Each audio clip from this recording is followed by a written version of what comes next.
Il y a quelques mois, Karim Benzema devenait le nouveau Ballon d'Or après une année exceptionnelle et une Ligue des Champions remportée avec le Real Madrid, qui lui succédera le lundi 30 octobre prochain à l'occasion de la 67e cérémonie des Ballons d'Or. Après une saison rythmée, entre autres par le sacre de l'Argentine lors du Mondial et de Manchester City en Ligue des Champions, les trois favoris du Ballon d'Or 2023 sont Lionel Messi, Erling Haaland et Kylian Mbappé pour ses prestations en Coupe du Monde et au Paris Saint-Germain. Aujourd'hui, je vais vous donner mon analyse et mon avis sur qui mérite de gagner le Ballon d'Or 2023. Et je tiens à dire que je suis extrêmement bien placé pour donner mon avis puisque je suis supporter du Paris Saint-Germain, donc j'ai vu énormément jouer Kylian Mbappé et Lionel Messi. Et en plus, l'année dernière, j'habitais à Manchester et j'allais souvent voir des matchs à l'Etihad Stadium. Et en plus, j'ai regardé 99% des matchs de Manchester City puisque mon coloc était pour Manchester City. Donc autant vous dire que j'ai vu pratiquement tous les matchs de Messi, Mbappé et Erling Haaland. Bon visionnage! Énormément de travail sur cette vidéo, donc si vous souhaitez me récompenser, mettez un maximum de pouces bleus, abonnez-vous s'il vous plaît et donnez-moi votre avis dans les commentaires qui mérite de gagner le Ballon d'Or 2023. Avant d'analyser les potentiels gagnants du Ballon d'Or et de donner mon avis, il faut savoir qu'il y a des critères d'éligibilité pour gagner ce Ballon d'Or 2023. Ces règles ont évolué depuis 2022, il y a un gros changement, c'est que maintenant c'est plus sur l'année civile mais bien sur la saison, et donc là en l'occurrence sur la saison 2022-2023. Autrement dit, tout ce qui s'est passé entre juillet et octobre, donc jusqu'au 30 octobre, ça ne compte pas pour ce Ballon d'Or 2023. Ça comptera pour le Ballon d'Or 2024. Et donc pour le Ballon d'Or masculin, 30 joueurs ont été nommés par France Football. Et ensuite, il y a eu 3 autres jurys, donc Didier Drogba, plus 2 autres journalistes qui ont été désignés par les 100 autres journalistes désignés par France Football. Chaque votant choisit 5 joueurs, donc du premier au 5e. Et forcément, plus t'es haut dans le classement, plus tu gagnes de points. Et le joueur qui a le plus de points est donc le Ballon d'Or 2023. Il y a 3 critères de vote, donc les performances individuelles et le caractère décisif et impressionnant des prétendants, les performances collectives et le palmarès accumulé au cours de la saison, et enfin la classe du joueur et son sens du fair play. Comme je vous l'ai dit, il y a donc 30 joueurs qui sont nominés et qui vont essayer de gagner ce Ballon d'Or 2023, mais il y a aussi pas mal d'oubliés comme Raphaël Leao qui a réalisé une énorme saison avec le Milan AC en les emmenant en demi-finale de Ligue des Champions. On peut également parler de Marc-André Ter Stegen qui lui aussi peut se sentir un petit peu délaissé puisque le portier du FC Barcelone a remporté le championnat d'Espagne en laissant sa cage inviolée 26 matchs sur 38, ce qui est un record. On peut aussi noter les absences de Cristiano Ronaldo et Neymar qui maintenant jouent en Arabie Saoudite, mais voilà, je pense qu'ils ne seront plus jamais dans les 30 nommés pour gagner le Ballon d'Or. Je pense qu'avec cet exil un petit peu en dehors de l'Europe, c'est un petit peu mort pour eux. Certains pourront me dire oui, mais il y a Lionel Messi qui joue en MLS, etc. Oui, mais là, comme je vous l'ai dit, c'est bien sa saison au Paris Saint-Germain et en Coupe du Monde avec l'Argentine qui compte. Là, depuis qu'il est en MLS, ça ne compte pas pour ce Ballon d'Or. Maintenant qu'on a vu les règles, on va parler des outsiders, c'est-à-dire que les joueurs qui ne sont pas favoris pour gagner ce Ballon d'Or, mais qui, selon moi, devraient être mis un petit peu plus en lumière tellement leur saison a été bonne. Parce qu'on va pas se cacher que vraiment les deux favoris pour ce Ballon d'Or, c'est Messi et Haaland. D'un point de vue populaire, tout le monde est d'accord pour se dire que ça se joue entre ces deux joueurs-là. Mais déjà, dans un premier temps, on peut parler de Kevin De Bruyne qui a réalisé une saison grandiose avec Manchester City. Peut-être un petit peu moins mis en lumière que son coéquipier Erling Haaland, mais il reste quand même avec une saison exceptionnelle avec 49 matchs, 10 buts et 31 passes décisives. C'est tout simplement exceptionnel. Donc 18 passes décisives en Première Ligue et 7 en Ligue des Champions. Bravo monsieur. Malheureusement, son point noir, c'est la Coupe du Monde. Il a été éliminé en phase de poule avec la Belgique. On peut également parler de Rodri qui, selon moi, est le joueur indispensable de Manchester City qui lui aussi a réalisé le triplé comme De Bruyne, comme Haaland, en gagnant la Ligue des Champions, le championnat de Première Ligue, le championnat le plus dur au monde et la Coupe. C'est tout simplement pour moi le meilleur numéro 6 du monde et là on le voit en ce moment lorsqu'il ne joue plus, lorsqu'il n'est plus dans l'équipe de Pep Guardiola, c'est bien plus compliqué pour ses coéquipiers tellement c'est un joueur important dans la récupération du ballon et aussi dans le fait d'orchestrer son équipe. Dans les outsiders, on peut également parler de Vinicius Junior qui a réalisé une belle saison avec le Real Madrid, cependant une Coupe du Monde en demi-teinte et une Ligue des Champions qui n'a pas été franchement incroyable pour le Real Madrid, donc je pense que Vinicius, on est tous d'accord pour dire qu'il ne terminera pas sur le podium. Et enfin pour moi le dernier outsider, je le mets pas dans les deux favoris, c'est Kylian Mbappé qui a réalisé une saison grandiose notamment avec cette Coupe du Monde et son triplé en finale de Coupe du Monde totalement historique. Mais avec le Paris Saint-Germain comme d'habitude c'est un petit peu plus compliqué, on a été éliminé en 8ème de finale de Ligue des Champions, Mbappé a pas toujours été exceptionnel malgré des statistiques sur la saison tout simplement incroyables. 56 matchs, 54 buts,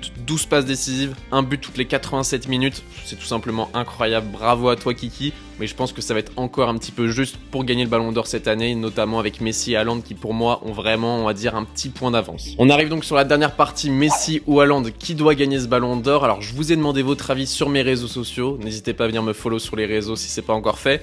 En tout cas, on va commencer par YouTube. Votre avis, c'est Haaland à 62%, Messi à 17% et Kylian Mbappé à 21% sur 992 votes. Donc là, ça continue. Donc je pense qu'au moment où la vidéo va sortir, c'est même sûr, il y aura plus que 1000 votants.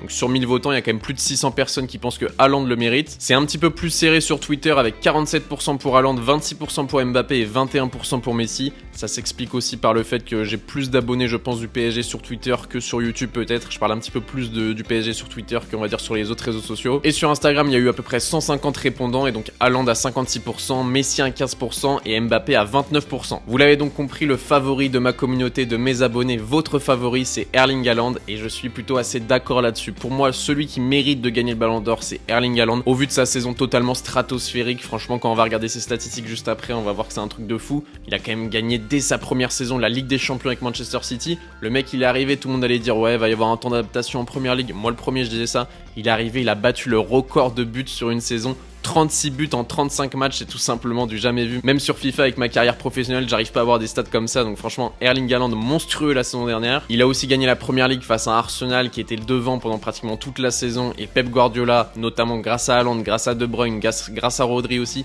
ils ont réussi à remonter la pente et à finir champion. Donc c'est pas non plus quelque chose qu'il faut, on va dire, minimiser. Gagner la Première Ligue, ça reste très très compliqué. Il y a beaucoup d'entraîneurs qui disent que c'est plus dur de gagner la Première Ligue que de gagner la Ligue des Champions. Ça, j'en suis pas vraiment sûr, tellement la Ligue des Champions, il y a des retournements de situation de folie. Pour moi, la Ligue des Champions, c'est vraiment imprévisible à gagner. Mais voilà, quand on regarde les statistiques d'Haaland, c'est complètement fou. 57 matchs, 56 buts, 10 passes décisives, c'est pas non plus rien. Un but toutes les 80 minutes, un but ou une assist toutes les 68 minutes. C'est-à-dire que putain, le mec, il est décisif dès qu'il joue une heure, dès qu'il joue à peu près plus d'une heure, il fait soit un but, soit une passe D. C'est incroyable, les gars, c'est incroyable. 43 occasions créées, et ça, on en reparlera après du côté des statistiques de Messi. Mais on va voir que c'est vraiment le point fort de Messi, tout ce qui est création, mais ça, on le savait déjà. Donc voilà, d'un point de vue statistique, Erling Haaland, c'est tout simplement monstrueux. Et moi, pour l'avoir vu énormément jouer, que ce soit au stade ou à la télé, je peux vous dire que Erling Haaland, c'est un monstre. Et encore plus quand t'es du côté du stade, quand t'es à 5 mètres de lui, c'est un mec qui est tellement impressionnant. Tu vois qu'il y a toujours des défenseurs qui le suivent. Tu vois que même quand la balle elle est à l'opposé, il va te mettre des coups d'épaule, il va chercher son défenseur, il va même des fois le trash talk. C'est un des joueurs les plus impressionnants à voir au stade. Franchement, je vous le conseille. Si un jour vous voulez voir un match de Manchester City, c'est impressionnant de voir Erling Haaland jouer. C'est vraiment un putain de joueur qui t'a mis des triplés l'année dernière. Je crois qu'en 5 ou 6 matchs à l'Etihad, j'ai dû voir 2 triplés d'Erling Haaland, donc incroyable, notamment face à Manchester United,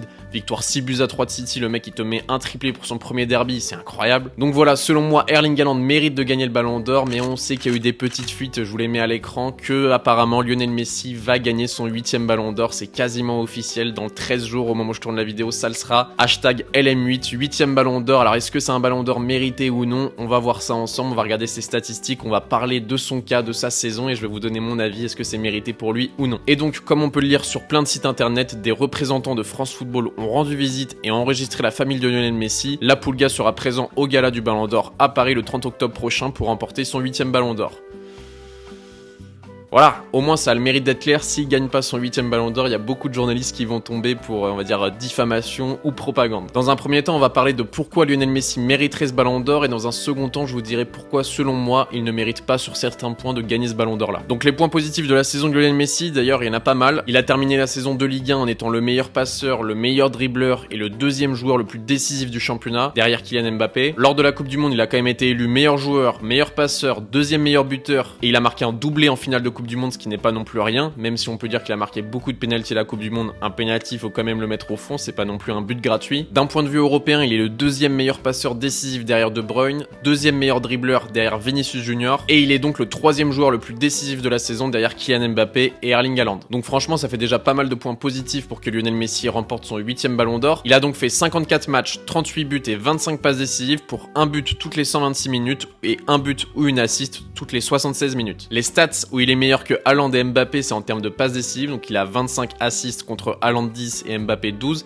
En termes de occasions créées, là c'est totalement fou, 149 occasions créées contre 86 pour Mbappé et 43 pour Erling Haaland, 162 dribbles réussis contre 139 pour Mbappé et 26 pour Haaland. Donc franchement, d'un point de vue statistique, Lionel Messi a quand même des très belles stats, même si c'est un petit peu moins bien qu'Haaland, je trouve, un petit peu moins impressionnant. Ça reste plus complet en termes d'occasions créées, de dribbles, de buts, de passes D. C'est un joueur plus complet qu'un Haaland ou un Mbappé. Concernant les points négatifs, pourquoi selon moi Lionel Messi ne mérite pas ce Ballon d'Or? Donc déjà en Ligue 1, ça a été très décevant après la Coupe du Monde. Il est revenu de la Coupe du Monde, je pense qu'il n'avait plus rien à faire du Paris Saint-Germain. il marchait énormément sur le terrain, il avait plus trop envie de jouer. Moi en tant que supporter parisien, ça m'a vraiment énervé de voir un Lionel Messi comme ça, le meilleur joueur de l'histoire, porter mon maillot, mon club, le club que j'ai dans le sang, et le voir marcher sur un terrain, le voir tirer la gueule, le voir même pas sourire une seule fois, franchement ça fait mal au cœur. On se sent un petit peu, bafoué, on se sent un petit peu fait manquer de respect par Lionel Messi, donc ça fait un petit peu chier quand tu vois un joueur aussi talentueux sur le terrain qui se mouille pas, qui se donne pas comme il l'a fait au FC Barcelone ou à la Coupe du Monde avec l'Argentine.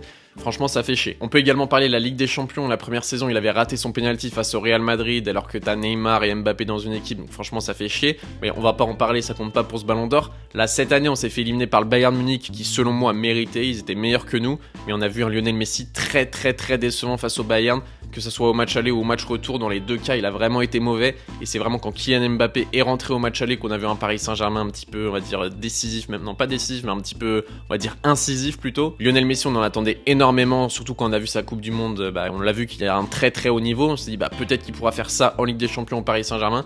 Et non, on l'a vu rater des contrôles bêtes, on l'a vu perdre des ballons bêtement, on l'a vu des fois même avoir un joueur qui passe devant lui, courir devant lui, et ne même pas tendre le pied ou ne même pas défendre. On avait vraiment l'impression qu'il n'en avait rien à faire et que pour lui, l'important c'est de gagner la Coupe du Monde, ce que je comprends, mais honnêtement quand t'es supporter du Paris Saint-Germain, voir un Lionel Messi aussi peu intéressé par la cause du Paris Saint-Germain d'aller gagner cette première Ligue des Champions, je peux vous dire que ça rend fou et que Lionel Messi c'est sûrement un joueur que j'ai le plus insulté devant ma télé, alors que de base c'est pour moi le meilleur joueur de l'histoire. Donc voilà, selon moi, si on donne le Ballon d'Or à Lionel Messi, c'est uniquement grâce à sa Coupe du Monde, et c'est parce que c'est Lionel Messi qui remporte enfin sa première Coupe du Monde. C'est quelque chose qui lui manquait, c'est quelque chose, on l'a vu qu'il a énormément fêté, et c'est quelque chose qui méritait selon moi après 2014. Mais pour moi, pour ce Ballon d'Or là, je trouve que c'est parce que c'est Lionel Messi qui a gagné la Coupe du Monde, mais que si ça avait été un autre joueur qui avait fait exactement la même saison en gagnant la Coupe du Monde, il aurait pas ce Ballon d'Or là. Et on sait que sur les 7 Ballons d'Or de Messi, il y en a déjà quelques-uns qui sont discutables. Moi je trouve que ce 8ème est encore une fois discutable, et que Erling Haaland, qui arrive dans le championnat le plus dur du monde, qui écrase tout,